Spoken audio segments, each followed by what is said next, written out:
We need more psychology. We need more understanding of human nature because the only real danger that exists is man himself. Have you ever stopped to think that maybe, just maybe, you are not who you think you are? That the thoughts running through your head, the decisions you're making right now, the desires that feel so personal, so uniquely yours, might not actually be yours at all? What if I told you there's a hidden force living inside you, silent, buried deep, invisible, that's been puppeteering your entire life since the day you were born, and you never even noticed? No, this isn't conspiracy theory nonsense. This is psychology, raw, uncomfortable, undeniable psychology. And if there's one name you need to understand what's really happening inside your mind, it's Carl Gustav Jung. Are you exhausted from repeating the same mistakes? From destroying your own relationships?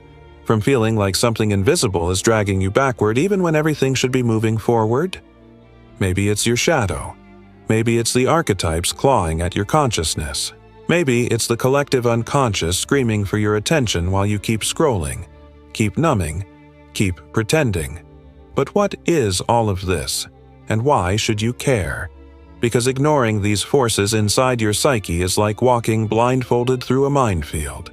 You will get hurt, you will repeat the same patterns, you will suffer, and the cruelest part? You'll blame it on bad luck, on fate, on everyone else but yourself. Carl Jung wasn't just another psychologist. He was a cartographer of the human soul. He mapped the darkest corners of the mind, places where others refuse to look, territories most people spend their entire lives avoiding. And what he discovered there can shatter everything you think you know about yourself. This video is not a biography. It's not another surface-level summary you'll forget in 5 minutes. This is a mirror, and I'm about to show you what you've been running from for years. But I'm warning you now. Once you understand Jung's ideas, there's no going back. You'll start seeing things that were always there but invisible. You'll recognize the monsters living inside you. And for the first time in your life, you might understand that your greatest enemy isn't out there in the world. It's within you. The good news?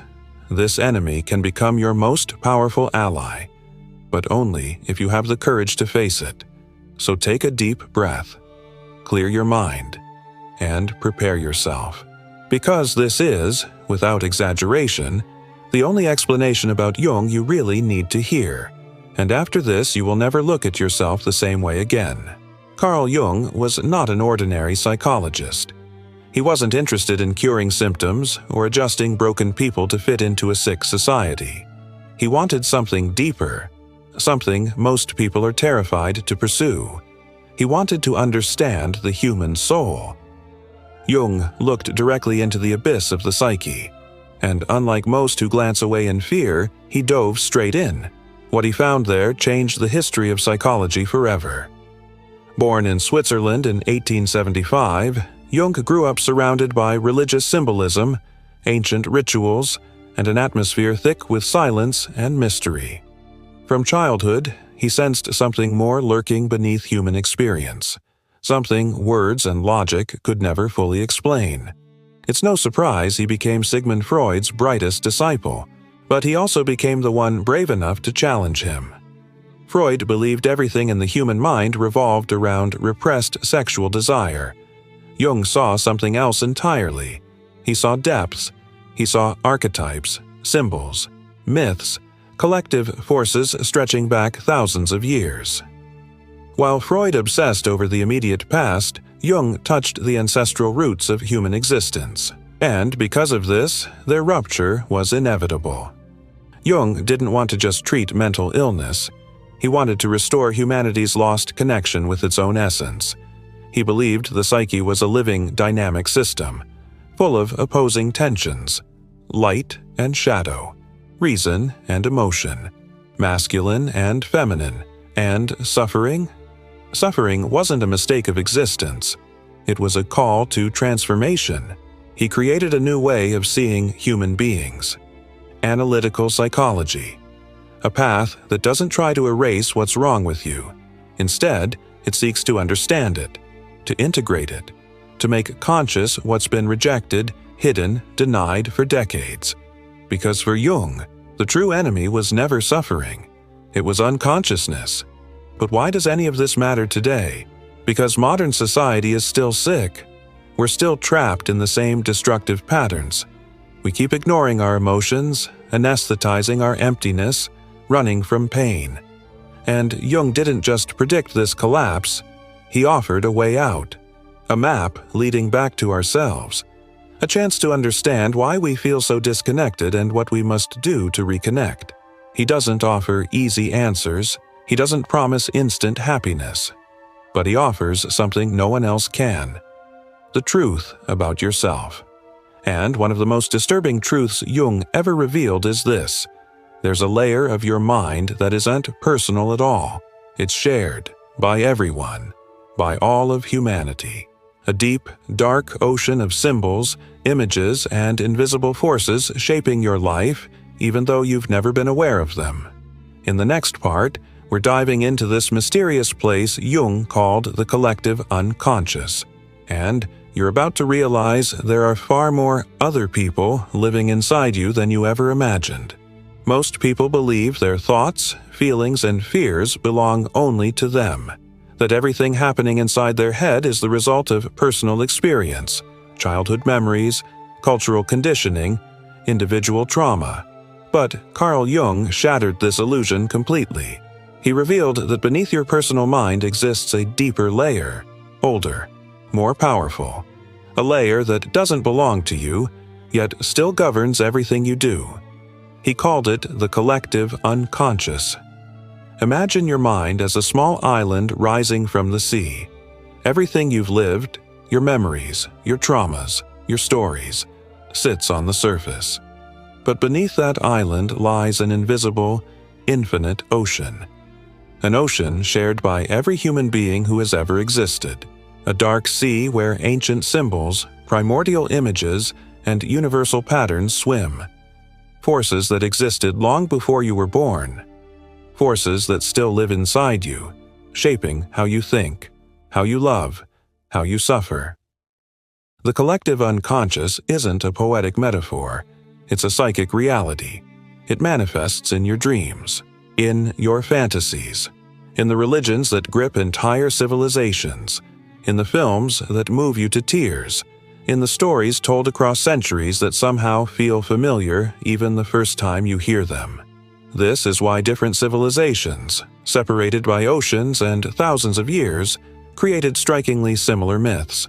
Heroes and sages, monsters and journeys, death and rebirth, redemption. These stories aren't just cultural inventions.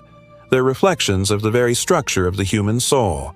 Jung believed that behind every human behavior lies an archetypal pattern. When you feel the terror of abandonment, you're touching something ancestral. When you feel the burning need to belong, to find meaning, to overcome yourself, you're being pulled by forces present since the dawn of humanity. And this is exactly why ignoring the collective unconscious is like ignoring gravity. You can pretend it doesn't exist, but it will still pull you down. It will manifest in your relationships, in your choices, in your repetitions.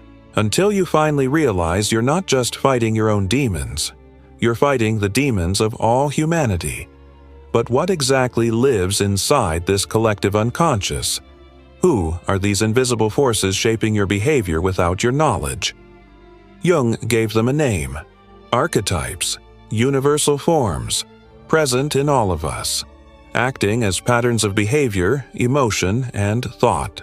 And among all the archetypes, there's one that's the most ignored, the most feared, the most dangerous. It lives within you right now.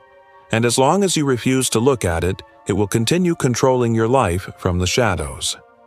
In the next part, we're confronting the shadow, the dark side of your personality that you try to hide but that watches you constantly, waiting.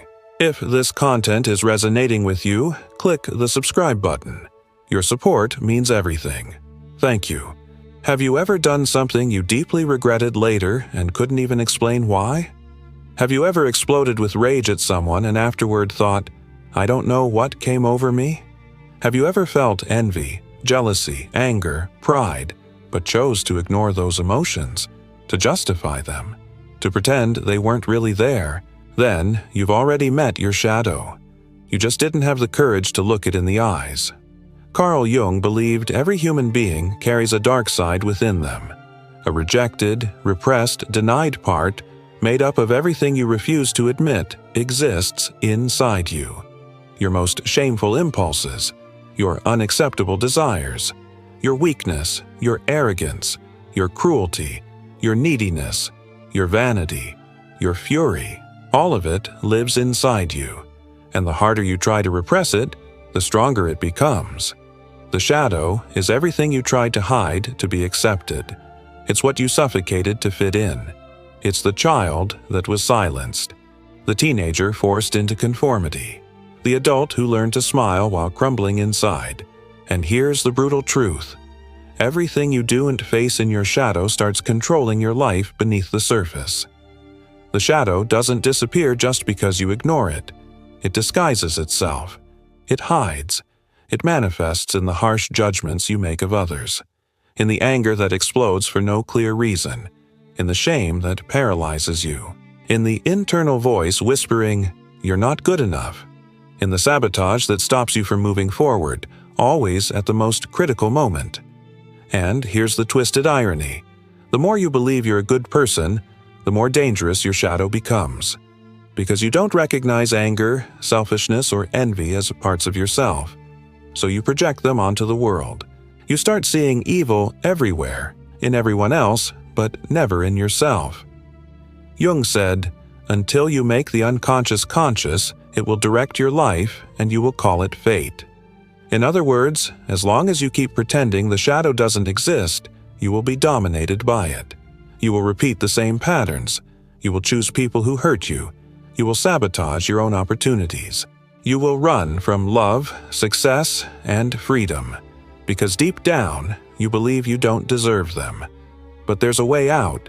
There's a path to confront this darkness, not to destroy it, but to integrate it.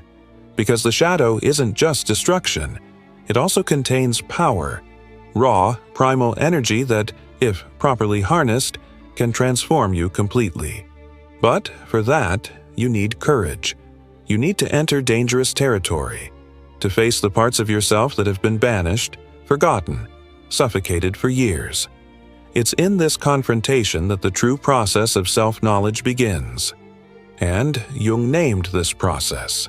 He called it individuation, a difficult, long, painful path, but absolutely necessary for anyone who wants to be truly free.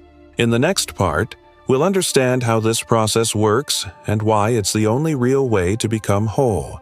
Because as long as you continue living in fragments, you will continue living in conflict. Most people spend their entire lives trying to fit in, pleasing their parents, meeting social expectations, conforming to standards imposed by culture and fear. They mold themselves, they distort themselves, they anesthetize themselves, all to avoid confronting who they really are. But deep down, there's an emptiness, a persistent discomfort, a feeling that something essential is missing. Carl Jung knew exactly what that was. He called it the absence of individuation. Individuation is not cheap self-help. It's not about living your best life or manifesting abundance. It's not about becoming your highest self or repeating affirmations in the mirror. It's the brutal, intense, profound process of becoming a whole human being. It's the confrontation with your own shadow, the integration of internal opposites, the reconnection with your soul. It's ceasing to be just a mask, what Jung called the persona, and starting to discover the true self living behind it. Individuating means dying to what you thought you were so you can be reborn as something more authentic. It's the collapse of the ego, the breaking of illusions. It's facing the parts of yourself you've denied for decades. It's discovering you're neither as good as you hoped nor as bad as you feared. It's accepting that you are light and darkness, strength and fragility, courage and cowardice, all at the same time. And here's the part no one tells you. This process hurts. It hurts deeply, because it requires you to let go of the lies you built to survive. It demands that you stop blaming others and start taking responsibility for your own life. It forces you to stop living for acceptance and start living for wholeness. Individuation doesn't happen all at once. It reveals itself in crises, in losses, in ruptures. Each time something inside you dies, a belief, a relationship, an identity, something new is born in its place. But this only happens when you're willing to face discomfort, doubt, chaos. Jung said that the encounter with the self is, by nature, a defeat for the ego. And he was right. Most people prefer not to follow this path. They choose the comfort of ignorance, the safety of illusion, the numbness of distraction. But those who have the courage to face the darkness discover something priceless: freedom. Because by integrating your rejected parts, by confronting your shadow, by listening to your soul, you become what you've always been but never had the courage to be. And the soul speaks. It speaks constantly. It just doesn't use words. It uses symbols, images, stories. It speaks through your dreams. And if you know how to listen, you can uncover secrets that reason could never access. In the next part, we're entering this mysterious territory. We'll explore what Jung called the symbolic language of the psyche and understand why your dreams might hold the key to your transformation. Most people spend their entire lives trying to fit in, pleasing their parents, meeting social expectations, conforming to standards imposed by culture and fear. They mold themselves, they distort themselves, they anesthetize themselves, all to avoid confronting who they really are. But deep down, there's an emptiness, a persistent discomfort, a feeling that something essential is missing. Carl Jung knew exactly what that was. He called it the absence of individuation. Individuation is not cheap self-help. It's not about living your best life or manifesting abundance. It's not about becoming your highest self or repeating affirmations in the mirror. It's the brutal, intense, profound process of becoming a whole human being. It's the confrontation with your own shadow, the integration of internal opposites, the reconnection with your soul. It's ceasing to be just a mask, what Jung called the persona, and starting to discover the true self living behind it. Individuating means dying to what you thought you were so you can be reborn as something more authentic. It's the collapse of the ego, the breaking of illusions. It's facing the parts of yourself you've denied for decades. It's discovering you're neither as good as you hoped nor as bad as you feared. It's accepting that you are light and darkness, strength and fragility, courage and cowardice, all at the same time. And here's the part no one tells you. This process hurts. It hurts deeply, because it requires you to let go of the lies you built to survive. It demands that you stop blaming others and start taking responsibility for your own life. It forces you to stop living for acceptance and start living for wholeness. Individuation doesn't happen all at once. It reveals itself in crises, in losses, in ruptures. Each time something inside you dies, a belief, a relationship, an identity, something new is born in its place. But this only happens when you're willing to face discomfort, doubt, chaos. Jung said that the encounter with the self is, by nature, a defeat for the ego. And he was right. Most people prefer not to follow this path. They choose the comfort of ignorance, the safety of illusion, the numbness of distraction. But those who have the courage to face the darkness discover something priceless: freedom. Because by integrating your rejected parts, by confronting your shadow, by listening to your soul, you become what you've always been but never had the courage to be. And the soul speaks. It speaks constantly. It just doesn't use words. It uses symbols, images, stories. It speaks through your dreams. And if you know how to listen, you can uncover secrets that reason could never access. In the next part, we're entering this mysterious territory. We'll explore what Jung called the symbolic language of the psyche and understand why your dreams might hold the key to your transformation. While the modern world mocks dreams, treating them as random noise or meaningless static, Carl Jung went in the opposite direction. For him, dreams are the voice of the psyche. They're not noise, they're messages, encoded, mysterious, symbolic, but never useless. Every night when you sleep, something inside you awakens, and it begins to speak. The problem is, you haven't learned how to listen. Jung saw dreams as attempts by the unconscious to restore psychic balance. When your conscious mind strays too far from your essence, the unconscious sends images, scenes, archetypes, symbols, everything necessary to pull you back to center. Dreams, therefore, aren't just replays of daily experiences. They're guidance, directions, invitations, warnings, sometimes even desperate alerts. Think about this. Why do you dream of falling when you're losing control in real life? Why do you dream of teeth falling out when you feel weakened? Why does the same symbol appear repeatedly, even in completely different dreams? This isn't coincidence. This is your soul trying to communicate. But the soul doesn't speak in rational language. It speaks in symbols. And here comes one of Jung's greatest contributions, the study of archetypal symbolism. Lions, snakes, houses, forests, mirrors, doors, tunnels, mothers, shadows. These elements don't appear in your dreams randomly. They represent parts of your psyche. They're fragments of your soul trying to emerge, trying to be seen, trying to be integrated. And each symbol carries energy, a function.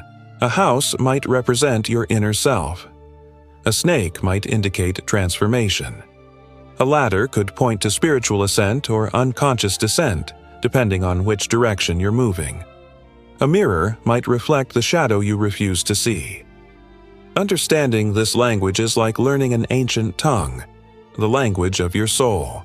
Jung believed that the more we ignore the symbols in our dreams, the further we drift from ourselves. And when we stray from the center of the soul, we become lost. We enter crisis. We become anxious, depressed, disoriented. We lose our sense of direction because we've lost connection with our internal compass. Dreams are that compass. And ignoring them is like covering your eyes while walking through a maze. Do you want to know who you really are? Do you want to understand why you attract certain patterns? Why you feel stuck? Why you carry specific fears that seem to have no origin? Look at your dreams. Write them down. Reflect on them. Face your symbols. They contain answers your conscious mind cannot formulate. But dreams aren't the only things that speak in symbols. There's a much deeper, older, more influential force that also manifests through them. Archetypes. They're the invisible characters living inside you, the true directors of your life's theater. In the next part, we'll reveal who these archetypes are and how they shape your emotions, decisions, and relationships, even when you believe you're in complete control. Have you ever caught yourself acting strangely, as if you weren't yourself? Have you felt like you're repeating patterns whose origins you don't even know? Or that you always attract the same type of person, the same type of pain, the same type of story? Carl Jung knew exactly why this happens. Because within you live invisible forces, true psychic characters that don't just influence your decisions, they stage your entire life. These forces are called archetypes. Archetypes are universal structures of the psyche. They're not ideas you learned in school. They're ancestral patterns you were born with. They're as old as humanity itself. They reside in the collective unconscious. They're like internal blueprints shaping your behaviors, your emotions, your personal narratives. And here's the most unsettling part. You can spend your entire life being guided by an archetype without ever realizing it. Jung identified several of these archetypes. The hero represents the force that seeks to overcome challenges and achieve something great. The wise one seeks knowledge, truth, discernment. The shadow, as we've seen, represents everything repressed and denied. The anima and animus represent the feminine in men and the masculine in women, energies that must be integrated for us to become whole. These archetypes aren't just abstract concepts, they have energy, real, palpable energy. When an archetype dominates your psyche, it possesses you. Literally. It takes the wheel of your consciousness and drives your life without asking permission. That's why sometimes you act like someone else. That's why certain relationships pull you into dynamics that feel like they were pre-scripted. You're living under the command of an activated archetype. People who constantly save everyone around them, even while destroying themselves inside, are often dominated by the hero archetype. Those who seek constant approval, terrified of rejection, may be trapped in the wounded child archetype. Someone always drawn to chaos and destruction? They're probably living under the control of an unintegrated shadow. And here's the critical point. These archetypes aren't enemies. But when they're unconscious, they enslave you. When recognized and integrated, they empower you. They become keys, portals. When you start recognizing who's speaking inside you, you begin taking control of your own narrative. But for that, you need consciousness. You need to learn to identify these internal voices, these symbolic patterns, these mythical forces hiding in your relationships, in your reactions, in your desires, because only then do you stop being a character in someone else's story and become the author of your own. And it's precisely here that Jung's ideas become more urgent than ever. Because today, more than ever, we're being bombarded by stimuli, distractions, and pressures that pull us away from our essence. We live in a world that pushes us outward and completely disconnects us from what exists within. The consequence? An emptiness, a collapse of meaning, a spiritual crisis masked as stress, depression, and anxiety. In the next part, we'll understand why Jung's ideas are more relevant today than they've ever been, and how they can offer answers to the psychological chaos of modern life. If what you're hearing resonates with you, you'll find real value in my ebook, Beyond the Shadow.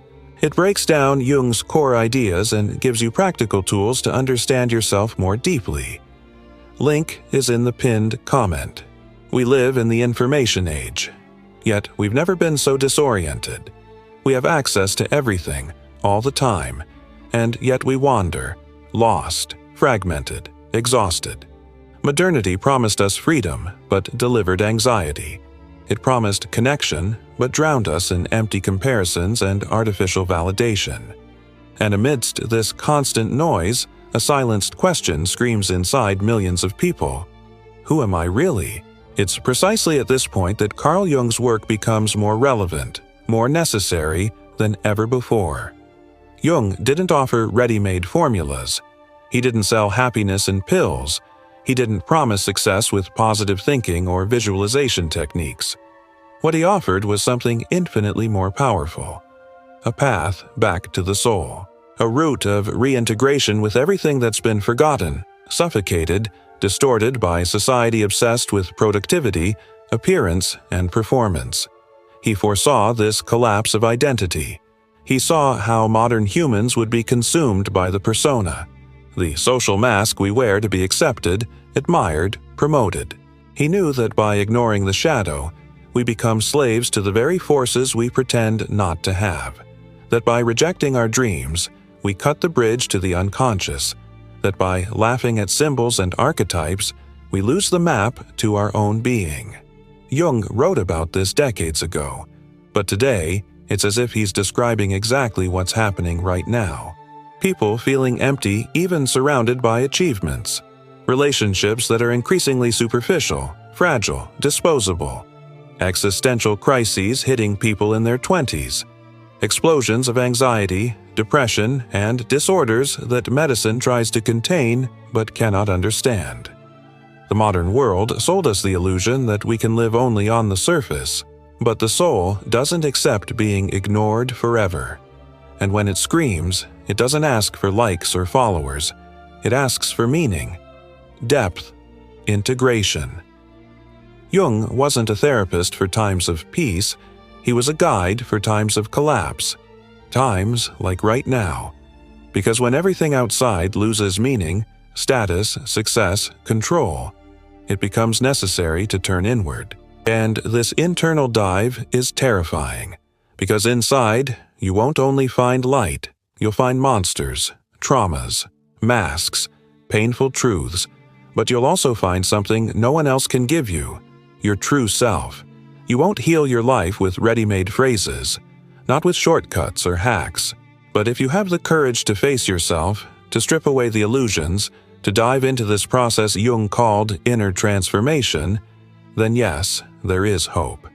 And this video exists for exactly that reason, to remind you that there's a path, that your pain makes sense, that you're not broken, you're just fragmented, and you can rebuild yourself. But what does that mean in practice? How do you actually start this journey back to yourself? How do you move from theory to real transformation? In this final part, we're closing this dive with a raw, necessary truth, and showing you why this video could be the turning point your soul has been waiting for. You've spent your whole life trying to fit in, trying to protect yourself, trying to belong. You pretended to be strong when you were falling apart. You smiled when everything inside you was screaming for help. And somewhere along the way, you forgot who you were. You forgot your essence, your mystery, your creative chaos, your soul. But now, something inside you has started to awaken. And it's no coincidence you're here. Jung believed nothing happens by chance, that even the most accidental encounters are manifestations of the unconscious trying to show you something. And perhaps this video has been exactly that. A call to stop running, a call to stop lying to yourself, a call to abandon the surface and dive deep into the depths of your psyche. What Jung teaches us isn't easy to hear. It requires courage, it requires pain, it requires responsibility, but it's also liberating. Because the moment you understand you're not broken, just unconscious, you gain power, the power to transform, to integrate, to heal. You don't need to understand everything right now. You don't need to decipher all your dreams or identify all your archetypes immediately. But you need to take the first step, the step of honesty, the step of saying, enough. Enough of living on autopilot, enough of denying your pain, enough of being a prisoner to a superficial version of yourself. From now on, everything changes, because now you know, and what has been seen can no longer be invisible. And I want to make you an invitation. If this video touched some part of you that was asleep, comment below. Tell me which of these ideas confronted you the most, which truth hit you hardest, which part of your shadow you know you need to look at but are still avoiding. Because just by putting this into words, you're already bringing light to the unconscious, and that's the beginning of liberation. If you found this video powerful, the next one is just as important, maybe even more so, because the journey inward doesn't end here, and the soul, once awakened, wants more. So click on the next video, continue this dive, because you're just at the beginning of what could be the greatest transformation of your life. See you there.